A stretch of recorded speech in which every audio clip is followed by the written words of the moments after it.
Nós estamos dando início à nossa quinta aula do estudo de número 19, né? O pecado abordado, né?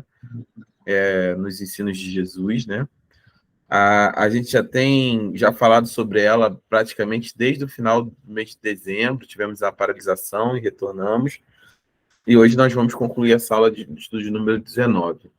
Mas antes da gente poder avançar, nós vamos fazer a oração, e lembrando que sempre as aulas saem sextas-feiras, estou conseguindo regularizar isso, essa sexta agora já saiu certinho, programei lá ao meio-dia para liberar, na próxima sexta nós estaremos também liberando, essa aula está sendo gravada no dia de hoje, em nome de Jesus. Então, toda sexta a gente vai estar regularizando, né? Sexta-feira ao meio-dia saem as aulas sobre, enfim, o tema que nós estamos abordando na apostila.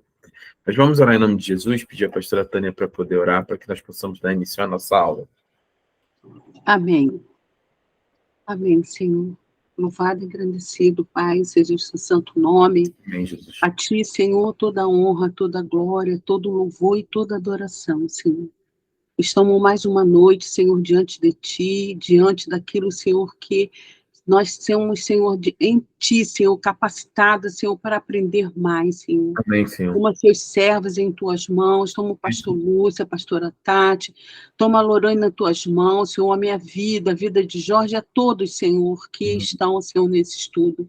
Faça, Senhor, que a gente tenha, Senhor, sabedoria, conhecimento do Teu Espírito, discernimento, Senhor, para entender e ouvir, Senhor, a Tua palavra. Toma o pastor Lúcia em Tuas mãos, sustenta Teu servo, sustenta, Senhor, a pastora, Senhor, Tati, Deus, que eles possam, Senhor, estar, Pai, diante de Ti. E nós te agradecemos mais um dia em Tua presença. Amém. Amém, amém. Paz, Mariana, Marcos pai, Marcos filho. Paz, pastor. Paz, meu irmão, paz, tudo bem? Hoje nós estamos dando continuidade, né? Vamos finalizar, a quinta aula sobre o estudo sobre o pecado, né, nos ensinos de Cristo, o pecado abordado, né? Eu tenho sempre frisado isso, o tema na apostila está o pecado nos ensinos de Cristo, mas, na verdade, é o pecado abordado, né, nos ensinos de Cristo. Nós já passamos nas últimas semanas sobre bastantes tópicos, né, alguns tópicos, na verdade, que abordaram de maneira direta o pecado, né, e a gente começou aqui, tratamos sobre, enfim, se você quiser voltar lá atrás, o sacrilégio, que é a profanação de pessoas, lugares, né, falando sobre a profanação do templo, foi até um corte de Marcos 11 que a gente subiu para o vídeo, a mídia, né, sobre Talmidim, né, que são alguns cortes que nós vamos começar a colocar, na verdade, semanalmente, para divulgação, né, nas redes sociais da igreja, a respeito do Seminário Teológico de Base, né, aqui da Escola de Discípulo. Então, a gente falou sobre isso, falamos sobre hipocrisia, né, sobre esse texto poderoso, né, de Mateus 23, que trata sobre os falsos mestres, né, sobre aqueles que tentavam, de alguma forma, colocar um jugo diferente ou muito distante daquilo que é o verdadeiro conduta que Deus espera de nós, né, aqueles que servem a sua igreja, principalmente os líderes, né, que conduzem, na época, o seu povo, hoje a sua igreja, né, espiritualmente. Então, a gente falou de maneira muito clara sobre as pessoas que praticavam, que não pregavam, que buscavam exaltar a si mesmo, que mudavam, né, a forma como juravam, né, o juramento no sentido de voto, né, de assumir obrigações, né, diante da igreja, para eles valer uma coisa, para as outras pessoas valiam outras, davam dízimo, mas não faziam o que era justo, e Jesus, no versículo 23, trata sobre isso, né, que você não adianta, se você não faz o que é justo, o que é reto aos olhos do Senhor, não adianta você dizimar. E Jesus é muito claro quando ele diz, olha, você não tem que deixar de fazer uma coisa para fazer a outra, você precisa fazer as duas coisas, né, de maneira excelente, não pode abandonar uma coisa. Não adianta você dizimar se não tiver um coração, não adianta ter um coração para Deus e não cumprir aquilo que Deus fez também com o dízimo. Enfim, Jesus trata isso de maneira muito abundante, e a parte externamente sobre aqueles que pareciam ser justos, né, mas seus interiores eram hipócritas. Esse texto é poderoso, que fala sobre o sepulcro caiado. E a gente falou na semana passada, nas outras semanas, sobre avareza, sobre blasfêmia, transgressão da lei, o orgulho, ser pedra de tropeço, né, na vida das pessoas, a deslealdade, moralidade, tudo é definição de pecado, né? A ausência de frutos do espírito, ira, pecados, né, com as palavras, na forma como nós nos reportamos e nos direcionamos as pessoas, né, mesmo nos momentos de raiva, né, como isso é pecado diante de Deus, né, o domínio próprio é um fruto do Espírito, né. É engraçado como as pessoas falam sobre o fruto do Espírito, tratam mansidão, tratam amor, benignidade, mas é incrível, porque às vezes a pessoa até é amorosa, a pessoa até tem um bom caráter, né, benigna, nas suas atitudes, né, mas ela tem uma dificuldade, ou ele tem uma dificuldade de ter o domínio próprio, que é um fruto do Espírito, que é justamente ter o controle sobre as suas ações, né? Nós, crentes, não somos dominados por mais nada. Falamos há dois domingos atrás, uma mensagem antes dessa mensagem da ceia, nós falávamos sobre isso, né? Que se algo que nos domina, né, nós já nos tornamos escravos desse algo, né? Mas através do Espírito Santo nós assumimos a capacidade de termos domínio próprio sobre as nossas ações, sobre o nosso corpo, sobre nossos pensamentos, sobre as nossas atitudes, sobre as nossas palavras, inclusive em momentos onde nós estamos, de alguma forma, sendo expostos a um período, vamos dizer assim, de estresse ou de pressão dentro da situação. Óbvio que não somos perfeitos, né? Ninguém é perfeito, se assim fôssemos, Jesus não precisaria ter vindo, mas isso não é desculpa para que nós venhamos a falhar nesses aspectos. Falamos sobre o exibicionismo, né, dos fariseus, que, enfim, jejuavam nas praças e ficavam ali fingindo que... Não, né, mostrando que estavam jejuando, fraqueza, simulando fraqueza, para que as pessoas vissem o quanto eles são espirituais, né? E eu falo muito sobre esse texto, porque é impressionante, né? As pessoas hoje vão para as redes sociais e mostra: eu sou o pastor que ora aqui, eu estou orando pela sua vida, eu sou o pastor do monte, eu sou o pastor da oração, sou pastor que eu estou pela sua vida, estou aqui 20 dias sem jejum, 300 dias...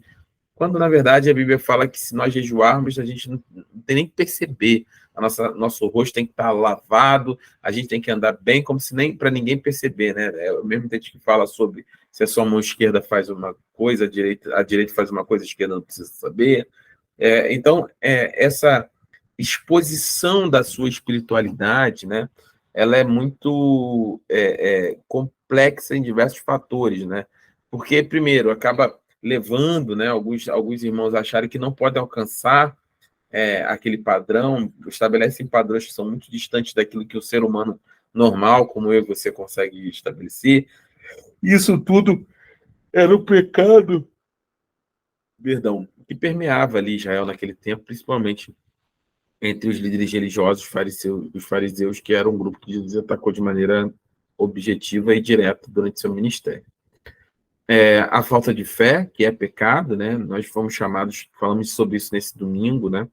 Nós fomos chamados a confiar nele. É difícil, né? É um tema que mexe muito no meu coração. Eu costumo falar que eu não prego nada daquilo que eu não vivo, né? E nas últimas 2 pregações, na quinta e no domingo, nos cultos, Deus tem me impulsionado, né, dentro daquilo que eu tenho vivido, de realmente de confiar, de ter esse espírito de acreditar, mesmo quando as coisas dizem que não, que tudo é ao contrário, e é um exercício diário, né? Não é uma coisa que é fácil, mas que nós precisamos exercitar, porque a falta de fé, né, e aí a definição de fé precisa ser muito clara, né?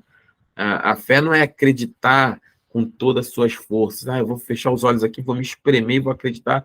Não é pensamento positivo, não, eu vou pensar positivo aqui, tudo isso não é fé, né? A Bíblia diz que isso não é a definição de fé.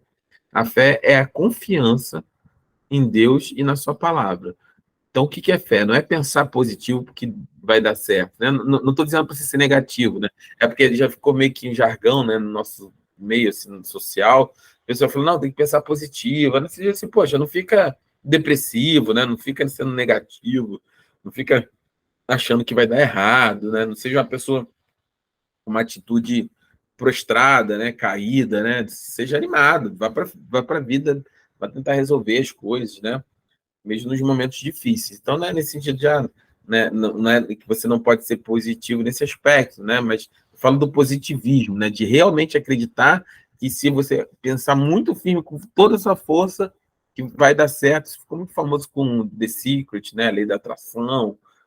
Foi uma estrutura uma filosofia, não vou falar teologia, mas uma filosofia que permeou aí uns 10 anos para trás e acabou proliferando, né, da pessoa ter essa questão, né, de focar, né, de atrair, e não é isso que é fé. A fé é o firme fundamento das coisas que não se veem, né? Então, a nossa fé é baseada em quê? A nossa fé é baseada que Deus vai responder? Não, Deus pode responder? Com certeza pode. Mas se Deus não responder, isso não pode abalar nossa fé. Nossa fé é abalada que Deus vai curar? Não, nós cremos que Deus tem o poder para curar. Com certeza tem. Mas se Deus não curar, isso vai abalar nossa fé? De maneira alguma. Ah, Deus tem o poder para gerar vida, para trazer a vida? Com certeza. Mas quando houver morte, então quer dizer que Deus deixou de ser Deus e a nossa fé foi abalada? Não. Porque a nossa confiança não está na resposta de Deus ou naquilo que de Deus executar aquilo que achamos que Deus precisa ou deve fazer, ou que realmente parece mais acertado naquele momento para evitar dor, sofrimento. Nós devemos entender, e o que tem falado ao longo de toda essas aulas é sobre a intenção, desde o início, lembra? Essa apostila começa com a origem do pecado, Adão e Eva. A gente vem falando sobre o pecado, sobre tudo. É entender que o pecado gerou uma condição para a humanidade que é uma condição miserável, né, nesses aspectos. Então, quando nós sofremos, né, a pergunta não é por que Deus deixa acontecer. Na verdade, nunca foi o plano de Deus que essas coisas acontecessem, né? Mas nós decidimos, né, através de Adão, e falamos sobre o pecado original, que decretou a queda, né, como cabeça federal de toda a humanidade, né, jogou a humanidade nesse limbo, né, de pecado, e todo sofrimento ele é oriundo basicamente do pecado humano, né? Então, a gente já falou sobre isso diversas vezes, né, sobre como a ausência de Deus, né, que é a manifestação pura da maldade, é a ausência do próprio Deus na vida das pessoas. Como é que o malvado é capaz de fazer tantas coisas? Então a gente vê sofrimento, a gente vê doença, vê morte. E a verdade, eu falei isso domingo agora, né, incentiva você, se você está assistindo essa aula, a nos fazer uma visita, né, nos nossos cultos, nas redes sociais da igreja, e aqui no YouTube tem o LinkedIn que vai te jogar o link para as redes sociais da igreja, para você ver. Mas a gente tem incentivado, né, nesse aspecto, para que as pessoas confiarem em Deus, né? Mesmo que tudo diga ao contrário, o Senhor continuará sendo Deus em nossas vidas, né? Ah, mas pastor, mas é fácil? Jamais, de forma alguma. E aí não você, como os fariseus, de mostrar uma espiritualidade que é muito difícil, né? Nós, pastores, somos seres humanos como qualquer outra pessoa, temos um chamado, temos uma responsabilidade, o Senhor nos chamou para uma obra que é sobremaneira excelente, né? Nasceu o desejo do nosso coração, mas as nossas lutas são tão grandes quanto as suas e quanto as lutas de qualquer pessoa, do ponto de vista de crer, de acreditar, de entender que Deus vai fazer nós superarmos essas situações. Não é uma tarefa fácil. Mas a fé é isso, é confiar em Deus independente de qualquer outra coisa. Então, a falta de fé é, com certeza, um pecado, a falta de confiança em Deus. Ah, você confia que Deus vai fazer? Ah, não sei. Não, você tem que confiar, porque se você não confiar, é falta de fé. E a falta de fé é pecado, né? Eu lembro de uma época que eu sofria de um quadro muito agudo, né, de ansiedade, mesmo, ansiedade, sim, muito difícil. Graças a Deus estou curado, assim, e eu vou abrir um parênteses que eu sempre abro, né? Não existe nenhuma religiosidade no sentido de, quem sofre de ansiedade, não, tem pessoas que sofrem de ansiedade, que são casos clínicos, né? Que precisam procurar um profissional, procurar ajuda, procurar, né, todo o suporte, né, medicamentoso, né, que os médicos orientarem, para ter uma qualidade de vida e para poder sair desses quadros, né? Mas também costumo falar que na nossa sociedade, né, também a grande maioria dos casos, por exemplo, de ansiedade não provém do quadro clínico em si, né, desse aspecto, um desequilíbrio químico, ou um período em si. Porque todo mundo hoje é ansioso, né? Quer dizer que 99% da humanidade é ansiosa? Claro que não, né? Existe, sei lá, não sei quais são os dados específicos, mas, sei lá, chutar 10, 20, 5, 6, 7, 8, não importa, por cento são pessoas que realmente precisam de ajuda de profissionais, e a outra parte, na verdade, a ansiedade vem justamente, aí eu falando no meu caso, e eu costumava até, quando minha esposa orava comigo, né, e eu lembro que quando começou a minha cura nesse aspecto, Foi quando eu me ajoelhei diante do Senhor e eu confessei. Eu falei, Senhor, eu quero confessar o meu pecado. E o meu pecado, que é a base para minha ansiedade, é a falta de fé. Eu estou assim, eu estou ansioso pelo futuro, com o que pode acontecer com minha esposa, com a minha filha, com a minha mãe, com a minha família, com as coisas na minha vida, porque eu não confio no Senhor. Porque se meu coração estiver firmado no Senhor, eu não tenho o que temer. Porque eu sei que, independente daquilo que possa acontecer na minha vida, a sua vontade sempre será boa, perfeita e agradável para a minha vida. Então eu quero confiar no Senhor, me ensina, me ajuda, fortalece o meu coração, me dá confiança, para que eu possa acreditar que o Senhor está no controle de todas as coisas, mesmo diante de todas essas adversidades que eu preciso e ainda vou enfrentar na minha vida. E aquilo foi uma oração, e aquilo foi mudando, e foi mudando os hábitos, e graças a Deus hoje eu estou curado, assim, eu não tenho mais nenhum quadro, não tenho nem resquício, graças a Deus nesses termos. Mais uma vez, isso é um testemunho meu. Eu não estou dizendo que tem nada a ver com o seu quadro. Se você está assistindo essa aula e você precisa de ajuda, procure um especialista, procure uma pessoa que possa te ajudar. Mas, para mim, e acho que para muitos cristãos, e eu convido, né, você a fazer essa reflexão sincera, que foi aquela que eu fiz, né, quando eu precisei enfrentar essa situação na minha vida, realmente uma ansiedade, vou colocar assim, clínica, né, necessária de um tratamento, ou é só fruto da sua falta de confiança em Deus, né? Só fruto da sua falta de certeza do seu futuro, ou de confiar no seu futuro e entregar nas mãos de Deus. Então, a falta de fé, ela não deixa de ser um pecado bastante agressivo nesse aspecto para o cristão. Porque se nós não confiarmos que o Senhor está no controle, que nosso prêmio, né, o nosso grande prêmio não é nesse momento, não é aqui, mas é na eternidade. Se nós não olharmos para frente, lembra o que o apóstolo Paulo disse? Esquecendo das coisas que para trás ficam, eu prossigo para o alvo. E aí, quando ele fala isso, o alvo, né, é Cristo, o alvo é a eternidade, no sentido de a gente estar olhando para frente, sabe? Tá, tudo bem, sabe? Mais ou menos assim, quando você olha para frente, assim, para o horizonte, né? As coisas que estão próximas, elas já não, elas perdem um pouco o seu foco, né? E você consegue caminhar, e as coisas aqui a gente vai tratando. E aí, por isso gente, a Bíblia é tão linda nesses aspectos, essa questão do pecado, isso tudo é tão poderoso para o nosso conhecimento, porque aí disso vem um monte de coisa. Olha que coisa linda.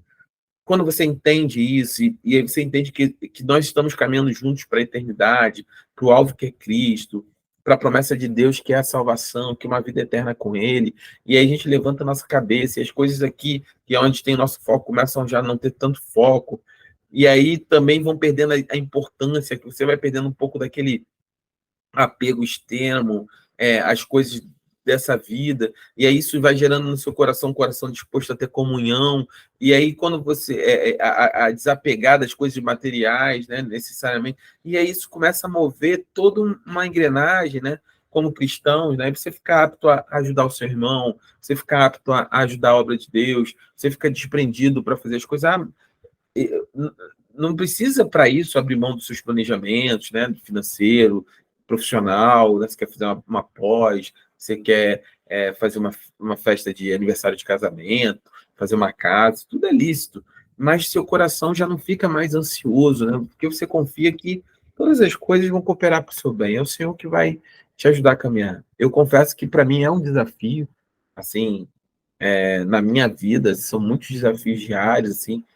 Na segunda-feira, por exemplo, foi um dia bastante complexo para mim, mas se eu, como pastor, eu posso dar esse testemunho e essa orientação, quando esses dias ruins chegarem, coloque sua confiança no Senhor. Olha, Senhor, não sinto isso, meu coração não está dessa forma, mas eu creio que o Senhor está no controle, que a minha fé ela é viva, porque o meu Redentor vive.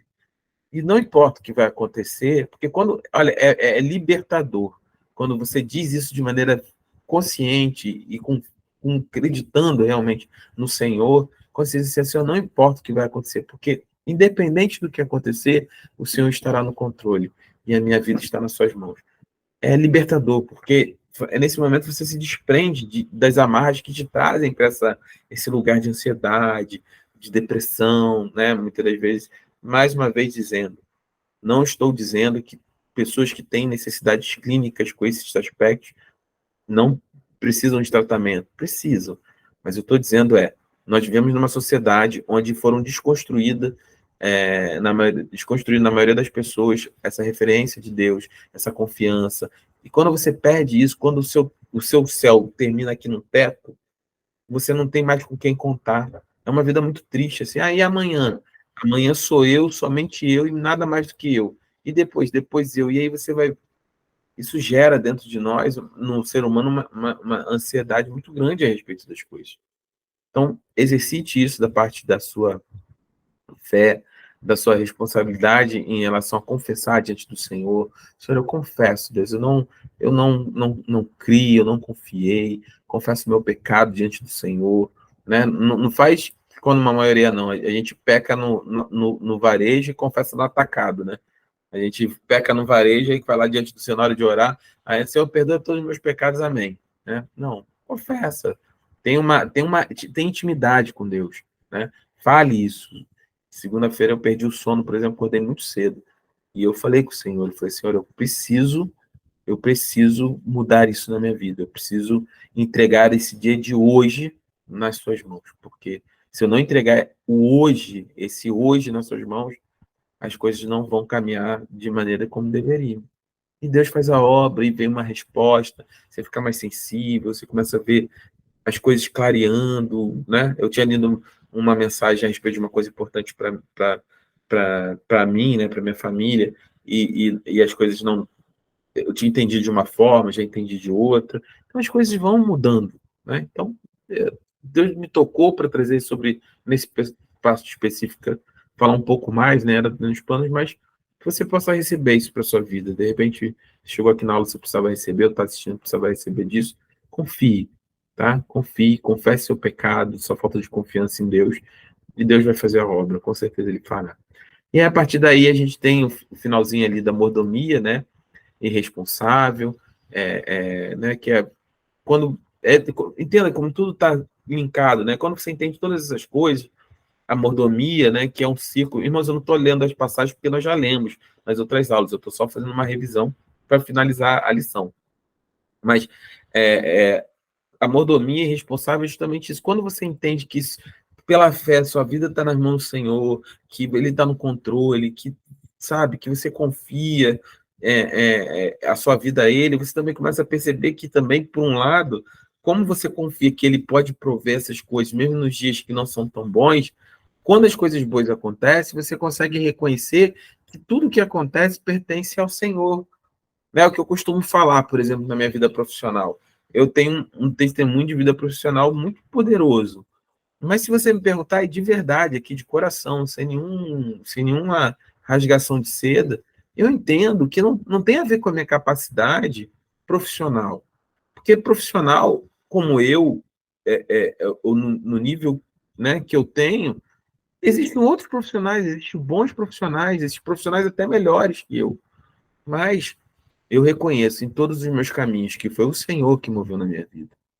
E aí, quando eu entendo que é o Senhor que moveu a minha vida, é o Senhor que abriu as portas na minha vida, que é o Senhor que me deu condições de ter tudo isso que tem acontecido na minha vida, nesse aspecto, eu entendo que nada mais pertence a mim, que tudo pertence ao Senhor. Então, eu tenho uma mordomia responsável a respeito de tudo na minha vida, a respeito dos meus recursos, a respeito da minha família, né? Eu e minha esposa, a gente teve a oportunidade de ouvir de um pastor essa semana algo muito, muito lindo, né? Eu guardei no meu coração, não sei se minha esposa lembra,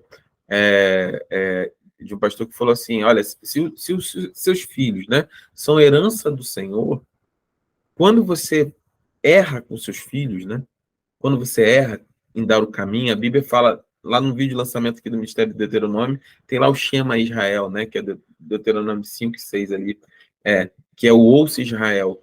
E ali fala, olha, ensina a criança de dia e de noite, ir pelo caminho, para que ela possa entender, para que ela possa não se desviar. Quando você não ensina a palavra do Senhor, quando você não tem um direcionamento de forjar o caráter nos seus filhos, você está falhando não só com os seus filhos, né? Mas como você está falando com o próprio Senhor, porque o Senhor deu nossos filhos como herança. Então, ele pertence a ele. Então, você entende que a sua família, você é mordomo, você está cuidando de algo, você não é o dono, você está cuidando para o dono. O dono da sua família é o Senhor, o dono do seu casamento. A minha esposa, por exemplo, quem me deu foi o Senhor, então a meu dever de cuidar dela, da minha casa. É fácil, no discurso é muito bonito, mas é fácil? Obviamente que não. Mas por isso que só pode ser vivido com o Espírito Santo. Isso em todas as áreas. O seu dinheiro não é seu, sua família não é sua, seus recursos intelectuais, profissionais não são seus, quando você entende que é o Senhor que te concedeu todas essas graças. E a partir do momento que a ele pertence todas essas coisas, você é somente um mordomo, você somente administra tudo aquilo que ele te deu. Né? E por fim, né, um pecado muito claro que nós já falamos é a falta de oração, né? A gente precisa ter não, eu costumo falar que não só oração, né, mas também ter um espírito de oração. Tá orando em todo o tempo, tá orando, ter momentos de oração, mas está em espírito de oração, tá andando, tá no ônibus, tá na barca, tá sentado, tá fazendo alguma coisa, fica ali, né? Às vezes eu venho dirigindo, quando eu venho de São Paulo, por exemplo, às vezes vou dar uma palavra na igreja, já vem, estou quietinho ali dirigindo, mas estou em oração, estou pedindo ao Senhor, estou demonstrando com Deus alguma coisa sobre a palavra, sobre a minha vida, colocando as coisas diante de Deus. Tá aí constantemente nesse processo. Então, a falta de oração é um pecado, porque orar... mais um único definição para você. O que é orar? Orar, assim, de maneira mais simples do mundo, orar é falar com Deus. Da mesma maneira que você conversa comigo, com seu filho, com seu amigo, fale com Deus. Fale com reverência, fale diante do Senhor com reverência, mas é falar com Deus. Fala, Senhor, eu estou aqui, o Senhor é isso, o Senhor é aquilo, o Senhor assim não está dando, assim está dando, Senhor, muito obrigado, Senhor, me ajuda, Senhor. E é começar, e é esse diálogo, né, com oração. Eu costumo falar o seguinte, né, nós não oramos, né, para mudar o coração de Deus, nós oramos para alinhar o nosso coração a Ele, né. Eu sei que Deus está no controle de todas as coisas. Eu sei que todas as coisas cooperam para o meu bem. Eu sei que o Senhor quer me dar coisas boas, o Senhor tem prazer em me abençoar. Então, quando eu oro, que Deus vai ministrando o nosso coração, é muito mais sobre alinhar, igual o jejum, né? É muito mais sobre alinhar o nosso coração e o nosso espírito ao plano de Deus do que necessariamente mudar a ideia de Deus a nosso respeito. Não é que Deus está muito bravo com você e aí ele vai ficar mais manso porque você orou, né? Ou é que Deus não estava ouvindo ou não sabe a sua necessidade. Jesus mesmo disse, né? Antes mesmo que vocês expressassem, antes mesmo que o seu pedido saísse da sua boca, né? O Senhor já sabe qual é a sua necessidade. Então, para que eu oro? Eu não oro para que Deus mude de ideia, né, nesse aspecto. Eu oro para que meu coração esteja alinhado através do Espírito, né, com aquilo que Deus tem para minha vida e para que o Espírito Santo possa interceder por mim. Ele sim, né, até né, Paulo fala, né, com gemidos inexprimíveis, né, a nosso favor, para que nós sejamos livrados do mal, para que nós possamos ser desviados da fúria do inimigo, do homem mau, né, mas também para que nosso coração esteja alinhado, né, com a oração do Pai Nosso, né, que seja feita a tua vontade, Senhor, mas não a minha, né, que seja feita a tua vontade, assim como ela é feita, né, seja feita na terra, assim como ela é feita nos céus, que a sua vontade prevaleça. Então, nesse aspecto, né, a gente viu todas essas questões de pecados. Se você perdeu alguma das aulas, volte lá atrás, dê uma olhadinha. E hoje nós vamos caminhar aqui para finalizar, né, algumas questões, né? Talvez a mais importante delas, né, nesse aspecto as categorias de pecado, né? Normalmente, né, nós costumamos ter uma visão de uma hierarquização, né, de pecado em si, né? Quais são aqueles tipos de pecado que efetivamente são mais pecados, menos pecados? Existe pecadinho, pecadão? Como é que estrutura isso, né? Essa classificação e distinção, né, dos tipos de pecado, obviamente, elas não são bíblicas, né? Porque a questão não está... É que a gente olha normalmente, né, no final do dia, a gente olha para a consequência do pecado. E nós falamos isso lá atrás, quando nós tratamos sobre o pecado. A consequência do pecado, a manifestação do pecado, ela pode se dar de diversas formas. Pode ser por ira, sei lá, mentira, afastamento do próprio Deus, manipulação, bruxaria, né, feitiçaria, divisão, facção, as obras da carne lá de Gálatas 5, né, prostituição, adultério. Essas são as manifestações das obras da carne, né? Mas essa manifestação, né, as obras da carne, elas são a manifestação do pecado. Porque qual é o conceito bíblico de pecado? É fazer aquilo que não agrada a Deus. É você optar por transgredir aquilo que é a lei de Deus. É você não querer obedecer. A raiz do pecado, e nós falamos sobre isso, é a falta de obediência. Um coração que obedece a Deus, ele é um coração que dificilmente que as pessoas interpretam, então fica em santidade, vive sem pecar, não é isso. Dificilmente peca no sentido de quando você tem um coração submisso ao Senhor, você dificilmente vive no pecado, né? O pecar, óbvio, não é aceito por um cristão sincero, e antes de qualquer pessoa, ele é a primeira pessoa a se escandalizar com o seu próprio pecado. Porém, né, quando nós temos o coração submisso ao Senhor, né, quebrantado diante do Senhor, apto para ouvir a repreensão de Deus, para ouvir a sua palavra, fica muito mais difícil com que nós vivamos uma vida de pecado, né? Fica praticamente impossível, nós andamos como Paulo, como homens e mulheres espirituais. Então, nesse aspecto, assim, existem algumas categorias de pecado, mas não classificações de pecado, né? E quais são essas categorias, né? A primeira e mais clara de todas é a violação da lei mosaica, né?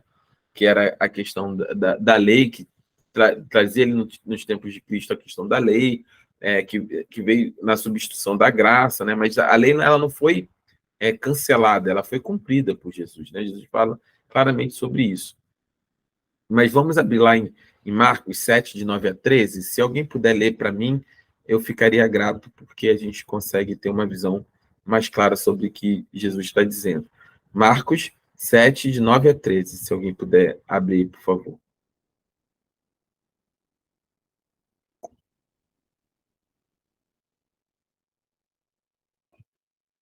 Alguém?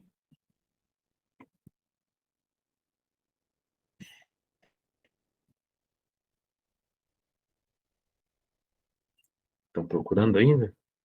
Sim, pastor, peraí um minutinho. Uhum. Marcos de 7... 9 a 13.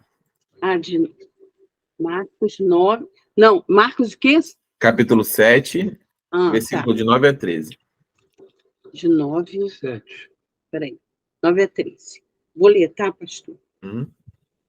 E disse-lhes: vocês estão sempre encontrando uma boa maneira de pôr de lado os mandamentos de Deus, a fim de obedecerem às suas tradições. Pois Moisés disse: honra o teu pai e a tua mãe, e quem amaldiçoar seu pai ou sua mãe terá de ser executado. Mas vocês afirmam que, se alguém disser ao seu pai ou mãe qualquer ajuda que vocês poderiam receber de mim é corbã. Isto é uma oferta dedicada a Deus. Vocês desobrigam de qualquer dever com seu pai ou sua mãe. Assim, vocês anulam a palavra de Deus por meio da tradição que vocês mesmos transmitiram. E faz muitas coisas como essa. Jesus chamou novamente a multidão para juntar. Não, é só até aí, já foi. Já. Aí, Assim, como essa. O que Jesus está tratando aqui, né? Só para um exemplo sobre essa questão da violação em si. Obviamente, honrar pai e mãe continua sendo um mandamento, né, no Senhor. E aí, o que eles faziam?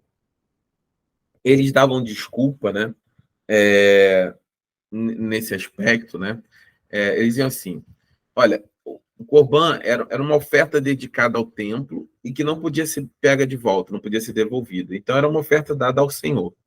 E aí a desculpa é o seguinte: em vez de honrar pai e mãe, em vez de ajudar, em vez de, sei lá, dar algo, né, oferecer algo, uma ajuda a pai e mãe, eles diziam assim: não, isso aqui eu não vou te ajudar porque é Corban. transformava aquela ajuda, né, a pai e mãe como fosse algo para Deus, para se esquivar da obrigatoriedade de ajudar pai e mãe. Então, por exemplo, olha, esse mês eu não... Exemplo bem simplório, bem simplista, né? Esse mês eu não posso te ajudar. Não. Vamos dizer assim, um pai ligou para você, a mãe ligou para você e falou, você pode me ajudar com R$100 esse mês para fechar minhas contas aqui? Dá um exemplo. E você pode, tá? Estou dizendo no caso que você não pode. E você pode. E aí você fala, não posso porque esses R$200, isso aqui mãe, é corban. Eu vou dar lá na igreja como oferta. E esse mês, então, eu não posso te ajudar. Ou já dei, então eu não posso te ajudar. Então, eles misturavam as coisas. Eles se esquivavam de fazer uma coisa com outra. Você tem que ofertar ao Senhor nesse aspecto. E você tem que honrar o seu pai e a sua mãe. São coisas que são inegociáveis. Então, uma categoria de pecado era essa quebra da lei mosaica, né? Quando tinha ali os mandamentos que era honrar pai e mãe, né? Mas, pastor, o que tem a ver isso com o nosso dia de hoje? Tantas coisas, irmão. A gente pode trazer tantas aplicações, né? Quantos não são os pais, né? Ou botar os filhos, né? Que entram na igreja e aí quantas vezes já ouvi essa reclamação? Meu filho depois, minha filha depois ficou crente, não vem mais na minha casa, não ouço que todo domingo é igreja, não pode faltar a igreja, tem que estar na igreja, o dia inteiro na igreja, todo domingo é igreja. E aí a desculpa não, mas eu estou trabalhando para Deus, estou ofertando meu trabalho para Deus e ninguém se mete entre eu e Deus. Não, vamos lá, vamos organizar isso tudo aí. A Bíblia não fala que o seu trabalho para Deus é a primeira coisa na sua vida. A Bíblia diz que Deus precisa ser o primeiro lugar na sua vida. O Senhor tem que ser o primeiro lugar na sua vida. O Senhor. Depois, você tem que ser ministro sobre a sua família.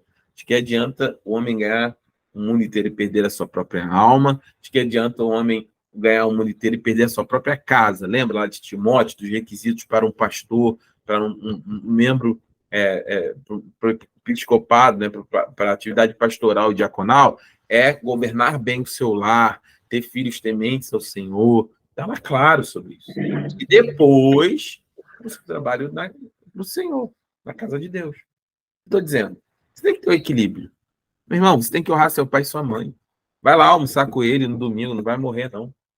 Você não vai, se você não ir na igreja no domingo para ir lá ficar um pouco com seus filhos, você não vai morrer, não. Pastor, está pregando, não está na igreja. Não, não. Estou pregando, você está na igreja, você precisa estar na igreja. Ir lá nos cultos de forma regular. Mas o que eu estou dizendo aqui de maneira clara Espera aí que acabou apagando a luz, eu já vou lá ligar, mas o que eu estou dizendo de maneira clara nesse aspecto é que você precisa honrar a sua família. Amém. Não é um domingo que você faltar lá na igreja, por exemplo, se você for minha ovelha, que, meu irmão, se você é um crente da nossa igreja, que se você faltar um domingo, na segunda você caiu, tá tudo errado, né? Vai lá, dá um bom testemunho, mostra lá com sua vozinha, mostra com seu pai. Se pode organizar as coisas, né? Vamos dizer assim, para que você possa ir na igreja, né? E estar lá com sua família, melhor ainda, né? Mas você pode tirar um domingo, pode tirar um dia para estar lá com as pessoas que você ama. Ninguém vai morrer por conta disso. Honra seu pai, honra sua mãe, honra sua família. Dá o testemunho dentro da tua casa de que você encontrou o Senhor e que encontrar o Senhor não significa você se tornar uma pessoa apartada daqueles que você ama. Dá testemunho com a sua vida. Isso é importante em relação a isso, né? Tem pessoas que... eu vou até pedir desculpa para dar um exemplo, né, de um caso que aconteceu até no final do ano. Não vou citar as pessoas normalmente, mas quero citar porque senti no coração aqui de citar, né, de um irmão que me procurou e falou, olha, pastor, a gente está com uma questão e tal, com as crianças e tal. E eu falei, não, fica com as crianças, é o culto de final de ano e tal. Eu falei, não, e a pessoa sabe com quem é que eu falei, mas fica, porque se era o combinado, né, se todo ano, né, passa junto, se todo ano é de família, e vocês agora estão na igreja, não estão mais, estou dando exemplo que é muito legal, porque é um exemplo prático. Todo ano passamos juntos, mas esse ano a gente está na igreja, vamos passar na igreja, E aí eles, poxa, todo ano é junto e agora vai para a igreja. Qual é a orientação? Não, passe com eles. Óbvio que você tem um desejo no seu coração de estar na igreja, chame eles. E não sendo possível, honre a sua família, meu irmão. Honre sua família, meu irmão. E esse é o aspecto nisso. É esse o espírito que o Senhor quer que nós tenhamos do Senhor. Né? Quando nós precisamos entender essas coisas para que nós possamos, de maneira efetiva, né, viver uma vida que testemunhe daquilo que nós acreditamos. E o que nós acreditamos passa muito longe de religiosidade. Não é comer um macarrão com franguinho, com a sua mãezinha, com o seu pai, que não são da igreja, num domingo, que vai matar ninguém, meu irmão. Vai ter gente lá para ficar na mídia, vai ter gente para tocar o louvor, se não tiver, a gente canta no pandeiro, né? Vai ter. Com certeza vai ter. E o mundo não vai parar por conta disso. Então, honre pai e mãe, honre sua família. Esse é um exemplo muito claro sobre isso. É sobre isso que nós estamos falando. Então, a gente precisa ter essa percepção disso na nossa vida, de que quebrar a lei de Deus, né? Ela, acima de tudo, né? Ela é uma lei que nos leva a viver uma vida de santidade, com certeza, mas também uma vida de testemunha a respeito daquilo que a gente vive e precisa viver diante das pessoas, da sociedade, da nossa família. Então, esse é um exemplo aí que a gente está tratando em relação às categorias de pecado. Então, o segundo item são os pecados abertos, né? Que são aqueles pecados que, assim, apesar de todos os pecados incorrerem em culpa, obviamente, né? Que são pecados, não tem distinção, né? De pecado mais grave ou menos grave, mas há pecados que acabam sendo mais graves do ponto de vista de serem pecados abertos, escancarados, né? Vamos ler o texto aqui de Mateus 7, de 1 a 5, que eu acho que vai ficar claro. Deixa eu abrir aqui. Tá tudo bem, pessoal? Vocês estão aqui comigo? Tudo bem? Sim, pastor. Amém. Tá. E o Jorge também está. Amém. Mateus 7, de 1 a 5.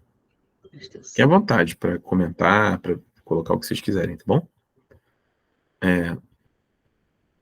Então, Mateus 7, de 1 a 5 fala sobre o julgamento, né? Não julguem para que não sejam julgados.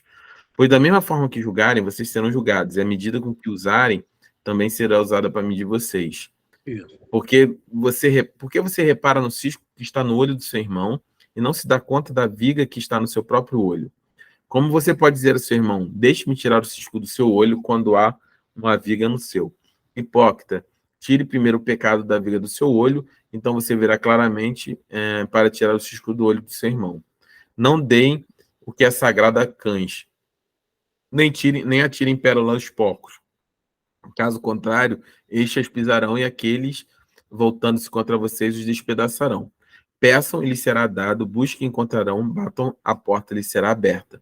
Pois todo o que pede recebe, e o que busca encontra, e aquele que bate a porta será aberta. E aí ele continua esse processo. Mas o que ele está falando sobre o cisco, né, no olho do seu irmão, sobre a trave que está no seu, é do ponto de vista de pecados abertos, aparentes. Né? O que eu estou dizendo? Né?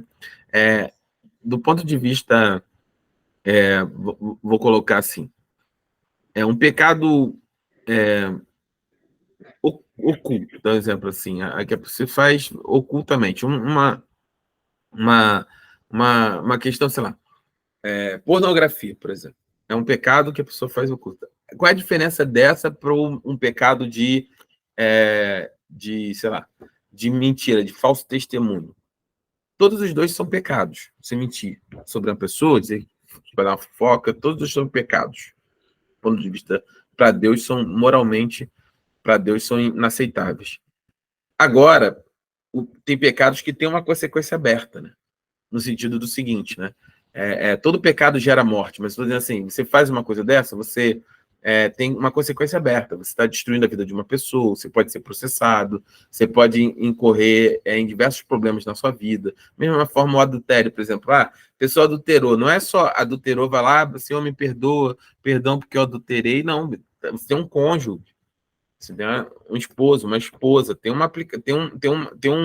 ele é mais grave nesse sentido, tem um impacto, né? imediato sobre outras pessoas. Então, existem categorias nesse sentido. São pecados que são abertos, são escancarados e precisam, e eles são mais graves nesse aspecto porque a sua forma, né, que ele atua, a forma como acontece, acaba impactando outras pessoas. Então, o pecado que ninguém vê é menos grave? Diante de Deus, não, claro que não. Tem outras consequências, né? Outras consequências. Mas os pecados abertos, né, são aqueles que estão claramente abertos, são pecados que são mais graves nesse aspecto. Tá claro aqui o que eu quis falar? Acho que tá claro, né? Sim. Isso, né? Vamos lá. Então, aí atitudes internas erradas, né? O texto de Lucas 12, 13 e 15, eu vou adiantar aqui, porque só como a gente terminar essa aula hoje, eu vou ler só o texto. Lucas 12, 13 e 15. Diz o seguinte: pois naquela hora o Espírito Santo lhe ensinará o que devem dizer. Alguém da multidão lhe disse: Mestre, diz a meu irmão que divida a sua herança comigo. Respondeu Jesus: Homem, quem me designou juiz ou árbitro entre vocês? Então lhe disse: Cuidado, fiquem de sobreaviso contra todo tipo de ganância. A vida de um homem não consiste na quantidade dos seus bens. Olha que coisa linda, Lucas 7,15. A vida de um homem não consiste na quantidade dos seus bens. Então, lhe contou a parábola. E Jesus começa a falar uma parábola aqui do homem rico. Então, essas atitudes, né, de ganância, né, que aqui está falando sobre atitudes internas equivocadas, essa ganância exacerbada, não é o sentido de ambição de crescimento, né? Você pode querer ter mais dinheiro, ter uma vida melhor, mas trabalha. A questão é a ganância, né? Aqui tentam confrontar Jesus, então manda aqui meu irmão que tem mais, dividir comigo que eu não tenho nada nesse aspecto, né? Mas era mais no sentido de ganância sobre o que o outro tinha, né? De ter uma inveja sobre o que o outro tinha. Então, essas atitudes internas, elas são condenáveis, né? E é uma categoria de pecado que a Bíblia condena direto. E aí o fermento dos fariseus, saduceus e herodianos, aqui eu não vou entrar nesse detalhamento, né? Dessas pessoas aqui nesses grupos, né, de maneira direta, mas o que é o fermento, né? O fermento, obviamente, é aquilo que leveda, né, que contamina toda a massa, né? Uma massa, por exemplo, de pão sem fermento, ela não expande, né? Não cresce. Então, um pouquinho de fermento, a Bíblia usa o fermento sempre como alusão ao pecado, né? Um pouquinho de fermento contamina toda a massa, né? O pecado ele não precisa ser muito, só um pouquinho, igual o fermento, você faz um bolo, você bota um pouquinho de fermento, né? Aquilo toma uma proporção gigantesca. A mesma coisa é o pecado. E existem coisas, né? E os fariseus e saduceus, que eram grupos religiosos, né? Os herodianos, que eram outro grupo, que acabam. Como é que eu posso explicar? É como se fosse uma pregação deturpada do evangelho, né? Por exemplo, você está vendo, a gente está vendo uma enxurrada de falsos coaches aí na internet, Pablo Marçal, esses caras assim, e tantos outros que estão surgindo, e que, desculpa, irmão, só falam besteira o tempo todo, né? Que não tem nenhum embasamento do ponto de vista bíblico pelas coisas. Enfim, não vou entrar aqui no detalhe sobre isso, a ideia não é polemizar sobre nada, mas são coisas que são fermento para os ouvidos, né? É o fermento que contamina a massa, né? É aquela questão que a pessoa ouve e se torna veneno, corrompe o coração, corrompe a base das pessoas. E aí costumam normalmente esse tipo de coisa falar porque os religiosos não gostam de mim, que os religiosos aqui não é isso. São ensinamentos que acabam contaminando a vida das pessoas. Você vê esse cara batizando uma pessoa, sabe? E xinga, e sabe? Não condiz, as coisas não funcionam nesse aspecto. E aí acabam, de certa forma, e tem tantos outros aí que a gente pode falar de maneira tão clara sobre isso, um monte de coach de prosperidade, pessoas que só pregam o seu próprio umbigo, que falam sobre o seu eu, Isso tudo é fermento, porque tem aparência de bem, mas no final é mal, entendeu? Porque fala assim, que mal tem eu querer em crescer, em ganhar dinheiro? Mas você lembra que a gente está falando de atitude determinada? É movido pela ganância, é movido por coisas que não podem mover o coração do crente. E aí é um pouquinho de fermento que leveda a massa inteira. É um conceito errado, é uma visão errada, deturpada sobre o evangelho, que acaba levando a toda a contaminação da vida das pessoas. E Jesus ele é muito claro sobre isso. Mateus 23 trata sobre isso, sobre os fariseus nesse aspecto. Então, são pessoas que têm aquela aparência de bem, aquela, mas que não tem nada, que destoa, que distorce a palavra do Senhor, né? que muda aquilo que Deus... É o famoso, Deus é amor e ama todo mundo, tá? Mas não é isso que a palavra diz. Não é assim que Deus se revelou. Com certeza Deus é amor e ama a todos. E ama a todos a ponto de não querer que nós permaneçamos no estado de pecado que todos nós nos encontramos. A Bíblia diz que todos pecaram e estão separados, destituídos da glória de Deus. Então, não é um amor incondicional no sentido de aceitar que você continue da forma como está, mas é um amor incondicional para te aceitar como está, independente da sua condição, incondicionalmente, mas que exige nessa incondicionalidade desse amor, existe mudança de acordo com aquilo que Deus estabeleceu na sua palavra. E aí é o que eu falo, o fermento não, porque Deus ama a todos, então Deus não precisa mudar, não é isso que a palavra diz. Então, a gente precisa ter muito cuidado com esse fermento, com esse bem, esse mal com aparência de bem, com essas pequenas conversas, com essas pequenas interpretações que destoam daquilo que é a palavra do Senhor. Eu falei já tem umas 3 pregações atrás no culto sobre isso. Hoje tem um monte de gente que assiste meia dúzia de 3 ou 4 vídeos do YouTube e acha que já sabe tudo do evangelho. Meu irmão, deixa eu contar uma história para você. Eu já estou há 25 anos, dia 1º de agosto agora, eu faço 25 anos de convertido. Me converti em 1º de agosto de 1999. Dia 25 agora eu faço 25 anos. Dia 1º de agosto. Meu irmão, deixa eu te falar uma coisa. Tem 25 anos que eu caminho com o Senhor. E ainda tem tanta coisa para aprender. Tem tanta coisa que eu ainda preciso dominar. Tem tanta coisa que eu ainda preciso trabalhar. Então, assim, aí a pessoa se converte com 3 meses, 1 mês, já tem a própria jornada. Eu vou seguir a minha própria jornada. Né? Eu curso isso sistematicamente, eu vou seguir a minha jornada, eu tenho uma jornada. Não, meu irmão, esquece, crente não tem jornada, não. Crente tem um caminho, e o caminho é Cristo. Jesus disse, eu sou o caminho, a verdade e a vida. E o caminho, Cristo, estabeleceu uma forma como o crente deve crescer e caminhar por esse caminho. Né? Em Atos fala, aqueles que são do caminho. Para caminhar esse caminho que é Cristo, existe uma forma que ele estabeleceu.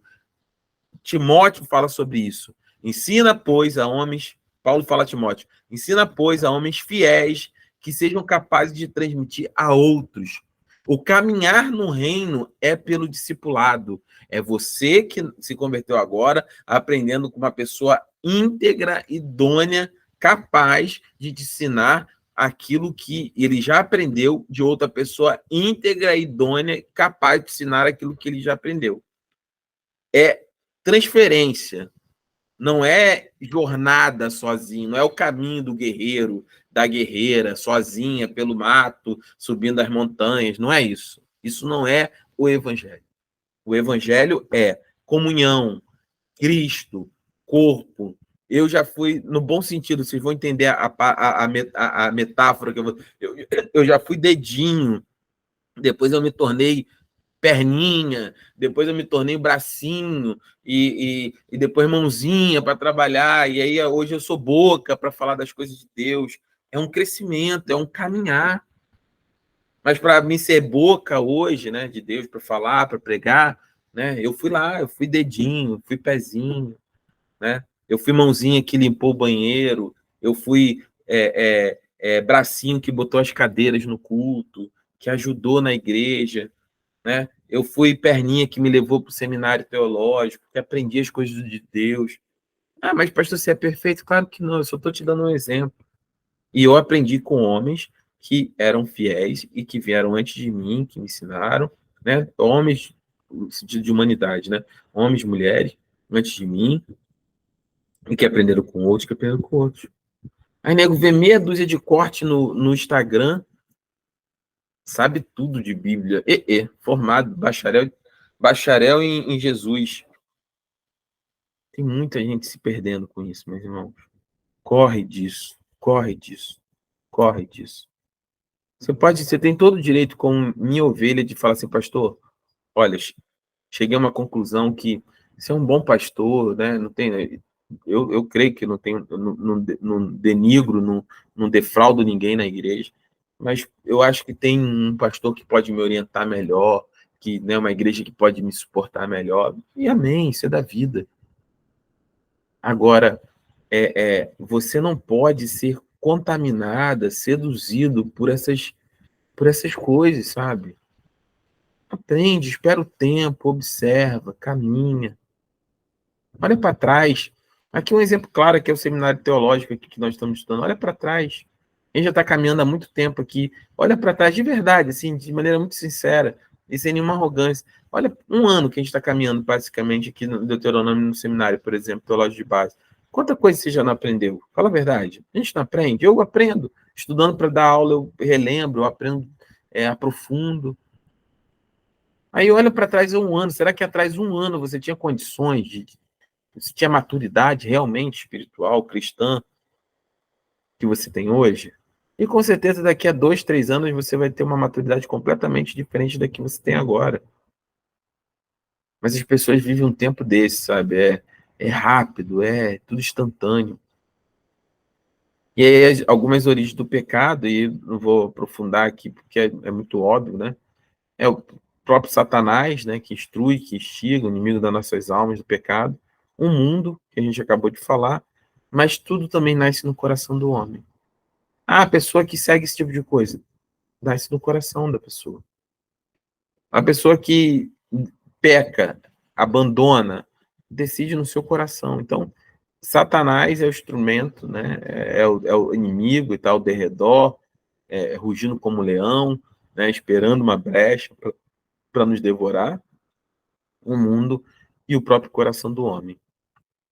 A universalidade do pecado. Jesus afirmou que o homem, que somente Deus é bom e que ser humano, que nenhum ser humano pode ser considerado bom. Mateus 19, 17, é a passagem do jovem rico, né? Que fala lá, bom mestre, o que eu tenho que fazer para herdar o reino e tal, a vida eterna. Ele fala, deu alguns mandamentos lá para ele, listou alguns, ele fala, mas eu já cumpro todos esses, desde pequeno e tal. E aí Jesus fala, então vende tudo que tem, abandona tudo que você tem e me segue. E aí ele pecou no mandamento mais importante, que é ama o Senhor seu Deus acima de todas as coisas. Ele não foi capaz de amar a Jesus acima das riquezas dele. Então, Jesus fala, bom é somente Deus. Deus é bom. A manifestação da bondade de Deus está no nosso caráter através feito imagem e semelhança de Deus, do Espírito agindo em nós, mas bom realmente somente o Senhor.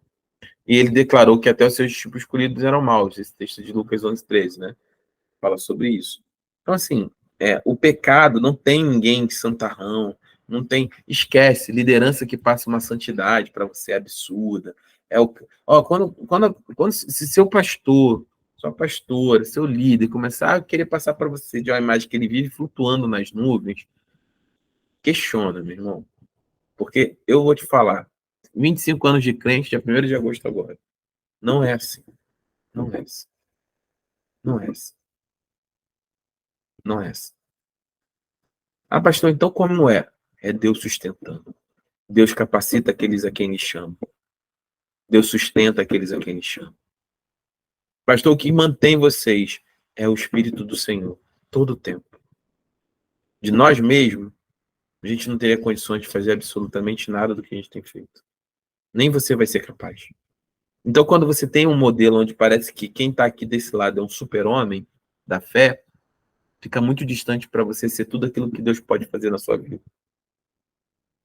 Nós com Deus, nós podemos, no poder do Espírito Santo, compartilhar de Cristo, pregar o Evangelho, montar uma igreja sadia, abençoada, ser canal de Deus, ser boca de Deus, orar pela sua família, edificar o seu lar, ser uma boa mãe, ser um bom marido, ver seu negócio prosperar em Deus.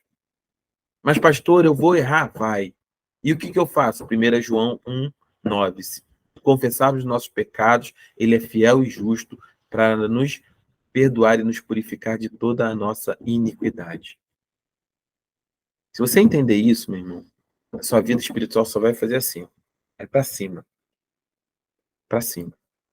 Por quê? Porque sabe uma coisa que você não vai ter medo? De expor sua fragilidade. Pô, pastor, tá difícil e tal, não sei o que, essa situação, vamos orar? Vamos. Bora. Eu tenho problema nenhum. Meu irmão, eu não tenho problema nenhum. Não tem problema nenhum. Pegar tudo isso aqui, meu irmão, aí, ó, tá ruim. Marcos, né? Jorge, ó, vamos aí, me ajuda aí e tal. Nenhum. Por quê? Porque não é um padrão de espiritualidade, não é o ungido, né? Essa aura de igreja, nós pentecostais, né, de igreja não, parece que são os profetas, né? Eu vou destravar algo sobre sua vida, eu vou destravar, eu não tenho poder para destravar nada, meu irmão. Eu posso orar por você. A Bíblia fala que nós devemos impor as mãos e orar pelos enfermos, orar pelas pessoas, abençoar a vida. Isso eu posso fazer e tenho prazer em fazer.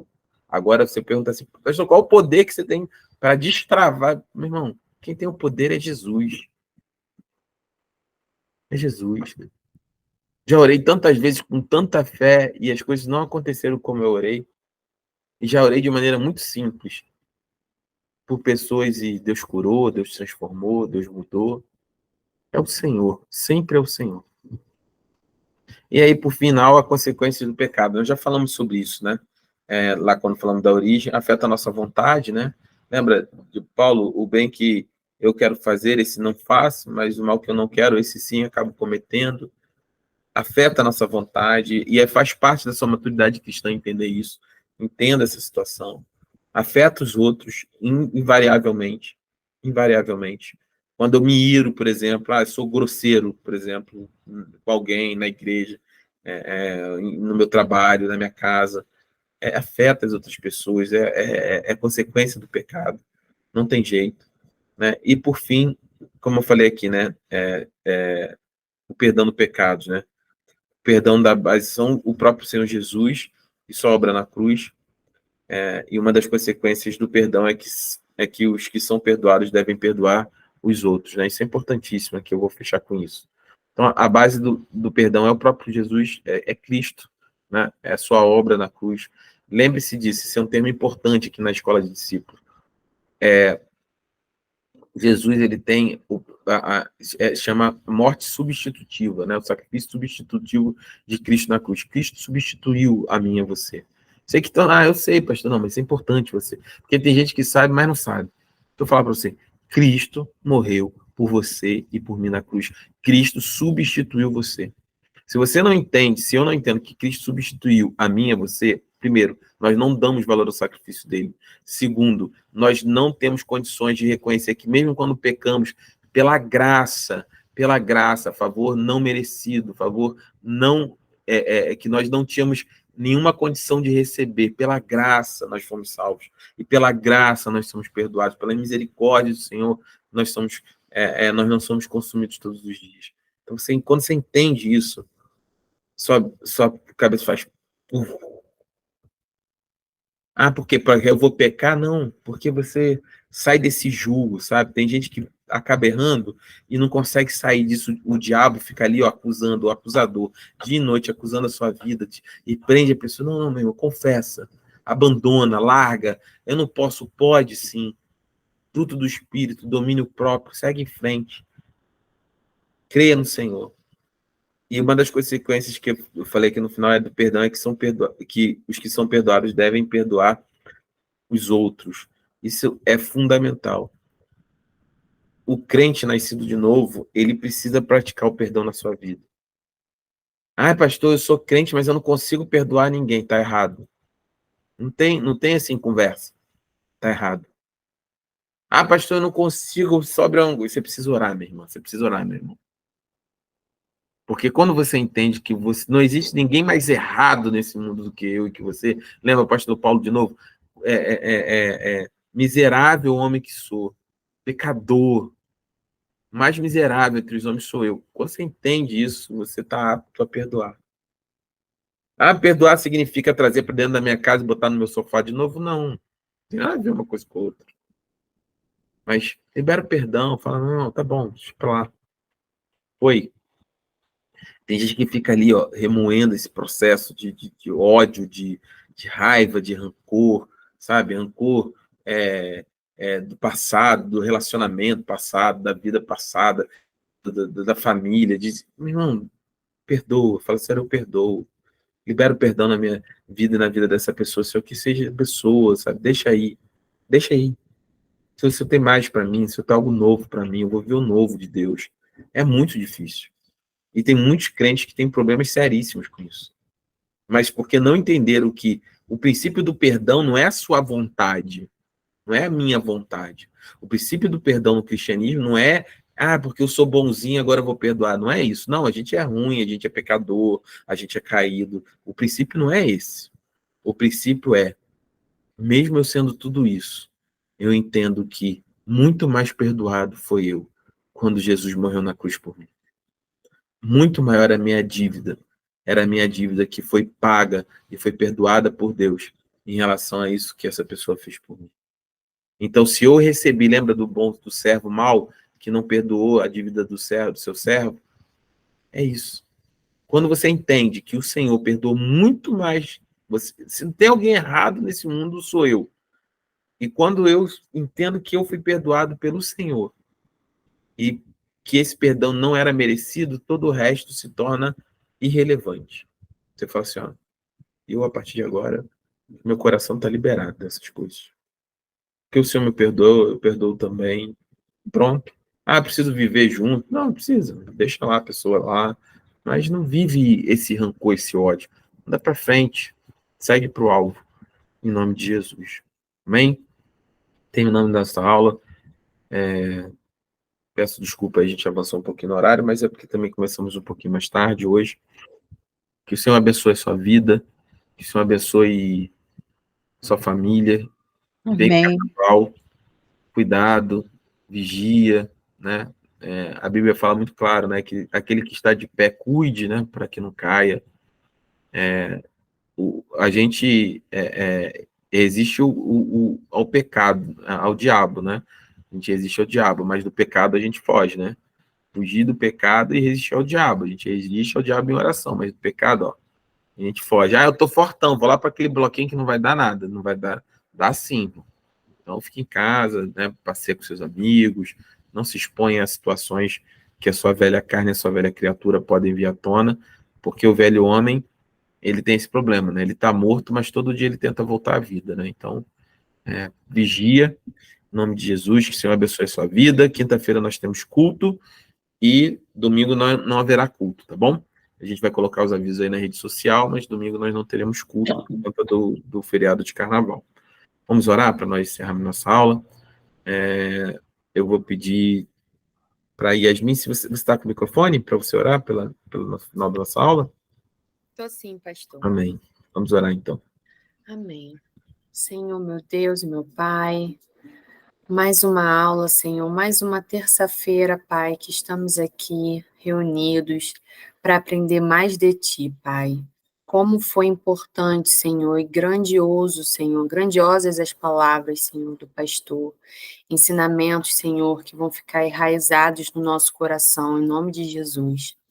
Pai, agradeço pela vida de cada irmão que está presente, pelo nosso ministério, Senhor. Agradeço, Senhor, pela vida dos pastores, pastor Lúcio, pastora Tati, pastora Tânia.